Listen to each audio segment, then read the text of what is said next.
UP से हारे चुनौआ मोदी जी गुस्से में लाल लाल बा, लाल लाल बा। डिम्पल जी पूछे दादाजी का हाल चाल बा, का हाल चाल बा। अयोध्या या मेठी सुल्तानपुर से गुजरल बुरा हाल बा, गुजरल बुरा हाल बा। अयोध्या से हारे चुनौआ मोदी जी गुस्से में लाल लाल बा, गुस्से में लाल लाल बा। जिला में बैठे डीएम तक सब, जिला में बैठे डीएम तक सब गुंडे बा, सब गुंडे बा। ले जाए गरीब जब फरियाद, डांटत जैसे कुत्ता बा, डांटत जैसे कुत्ता बा।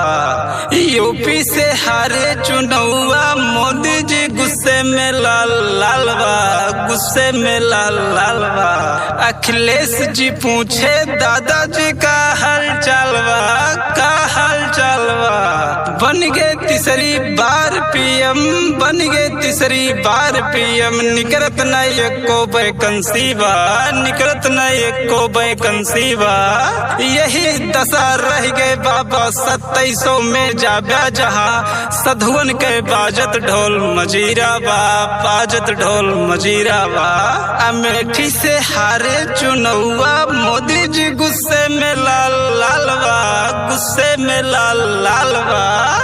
राहुल जी पूछे अंकल जी का हाल चाल बा, का हाल चाल बा। जहाँ जरूरत पुलिसन के बा, जहाँ जरूरत पुलिसन के बा। निकरत भर्ती होम गार्डन के बा, निकरत भर्ती होम गार्डन के बा। भर्ती से पहले पेपर लीक के जारी तैयारी बा, पेपर लीक के जारी तैयारी बा। अरे आजमगढ़ से हारे चुनौआ मोदी जी गुस्से में लाल लाल बा, लाल लाल बा।